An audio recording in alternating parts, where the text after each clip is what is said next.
So hello everyone, welcome back to another video. তো আজকে কথা বলবো প্রজাপতি 2 এবং ধূমকেতুর মানে আপকামিং যেটা একটা প্রমোশনাল ইভেন্ট, বিগেস্ট ইভেন্ট হতে চলেছে সেই বিষয় নিয়ে।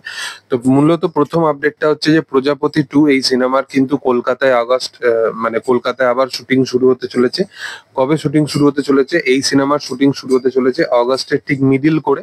এই সিনেমার মূলত শুটিং আবার শুরু হবে এবং তোমাদেরকে যেরকম আপডেটটি দিয়েছিলাম যে প্রথম এর স্কেডিউলটা লন্ডনে হবে এবং লন্ডন স্কেডিউল কমপ্লিট করার কিছুদিনের একটা মিডিলে গ্যাপ থাকবে, যেখানে দেব, শুভশ্রী তার পুরোপুরি টিম তারা পুরোপুরি ভাবে ধূমকেতুকে প্রমোট করবে এবং ধূমকেতুর প্রমোশন কমপ্লিট হয়ে যাওয়ার পর ধূমকেতুর আহ, তারপরে তারা প্রজাপতি 2 এর শুটিং এর জন্য তারা যোগদান দেবে এবং প্রজাপতি 2 মিডিল ওয়াইজ তাদের একটা শুটিং মানে ক্লিপ খুব ভাইরালও হচ্ছে, যে যেখানে দেখা যাচ্ছে যে দেবকে কিছু পোর্শন কলকাতায় শুট করতে দেখা যাচ্ছে।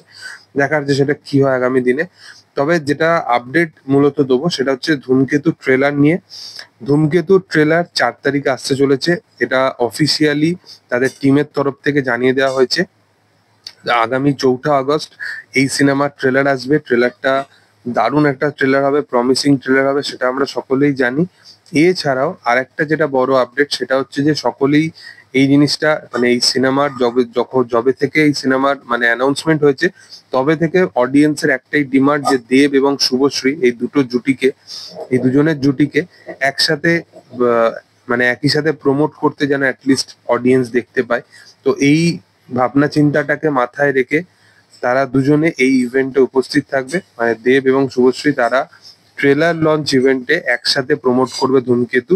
এটা অলরেডি তাদের টিমের তরফ থেকে জানিয়ে দেওয়া হয়েছে। অলরেডি সিনেমার প্রমোশন যবে থেকে শুরু হয় তারা আলাদা আলাদা ভাবে প্রমোট করেছে ছবিটাকে। ছবির ডাবিং যেটা কমপ্লিট করা হয় সেখানে তো যেটা দেখা গেছে দেব সকালের শিফটিং এসে ডাবিং কমপ্লিট করেছে এবং তারপরে শুভশ্রী দুপুরের দিকে গিয়ে, এবং সেখানে তারা একটা গতকালকে একটা গ্লিমসও ছাড়ে যেখানে দেব এবং শুভশ্রী দুজন মিলে এই ছবিটাকে প্রমোট করবে, সেটা একটা ভিডিও গ্লিমস ছাড়ে এবং সেখানে তো একটা ব্যাকগ্রাউন্ড স্কোর বাজে, যেটা সম্ভবত আহ, কেউ বানিয়েছে তার দেবেরই মানে রথিজিৎ দা বা কেউ হয়তো বানিয়েছে সেই জিনিসটা। তো যাই হোক, সেটা কোন সিনেমার আমি জানি না, বাট ব্যাকগ্রাউন্ড স্কোরটা ব্যাপক, যেখানে শুভশ্রী হেঁটে যাচ্ছে লেডি সুপারস্টার এরকম ব্যাকগ্রাউন্ডে বাজছে এবং দেব যখন আসছে সেখানে মেগা স্টার বাজছে।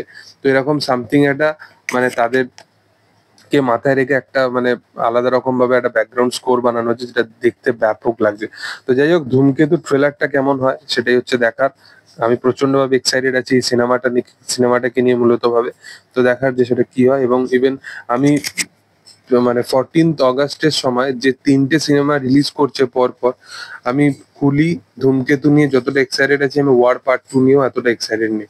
মানে ওয়ার পার্ট 2 এর থেকেও আমি এই দুটো সিনেমাকে বেশি এগিয়ে রেখেছি।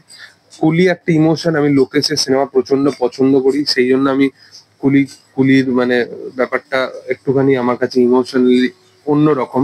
কারণ লোকেশের সিনেমা আমি কখনো মিস করি না, তো সেটা আলাদা ব্যাপার। বাট ধূমকেতু নিয়ে আমি বেশি এক্সাইটেড আছি ওয়ার পার্ট 2 এর থেকে, যদি মানে ভাবনা চিন্তা করে দেখা যায়।